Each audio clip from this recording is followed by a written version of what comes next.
Number 1. Donjon de Niort. After marrying Eleanor of Aquitaine, English King Henry II attempted to shore up his new lands by building spectacular castles like this. What you see now was once the center of a whole fortified district, with gardens, houses, and parade grounds.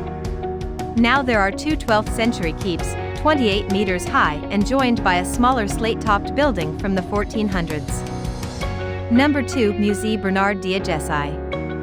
A son of Niort, the 18th century painter Bernard d'Agessi was about to become member of the Academy in Paris just as it was suppressed during the Revolution.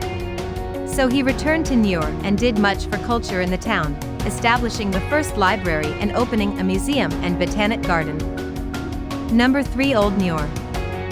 It's good fun to get lost on Niort's old streets that scamper up the two hills, and every now and again you'll be faced with an exceptional old building to photograph. You can get hold of an itinerary of all the hotels particuliers and timber-framed houses in the city, like the sensational Maison de la Vierge, so called for its sculpture of Virgin and Child on one corner. Number 4. Le Pilori. This eye-catching trapezoidal hall in the middle of Old Niort is where the medieval pillory used to be, which explains the name.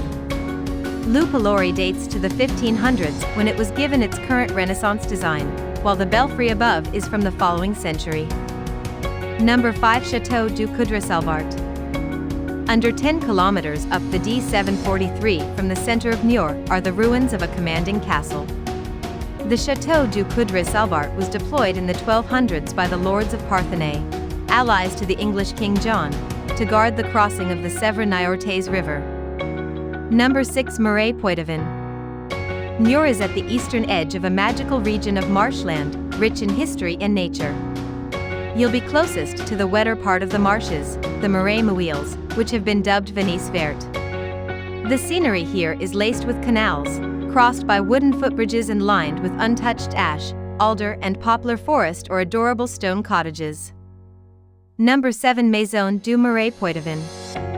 At Niort's close neighbor, Coulon, you can get to grips with the Marais Poitevin and ecosystem, industries, and customs. There are 5 exhibition rooms inside this historic house, complete with something called a Mariscope, which has animated projections about the history of the Marais.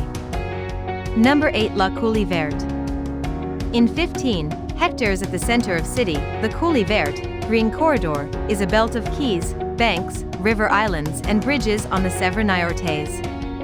With an abundance of foliage, it's a wonderful place for walks by the water, crossing bridges with evocative names like Le Pont des Arts or X Vives. Number 9. Coulon. Often referred to as the capital of Venise Verte, Coulon is also in the list of the Plus Beaux Villages de France. If you fancy a trip on one of the region's distinctive flat-bottomed boats, known here as bateaux, this is the place to be. You can ask for a guide/boatman who will tell you about the marshes. Number 10. Les Halles de Niort. Indoor markets are always recommended in French cities, but Niort's is definitely one of the more animated. The exquisite metal and glass hall from 1869 is a pillar of the community, next door to the dungeon and with more than 100 traders. It's not just gourmands who will be overwhelmed by the quality and variety of meats. Hope you liked this video. For more videos, please subscribe to our channel.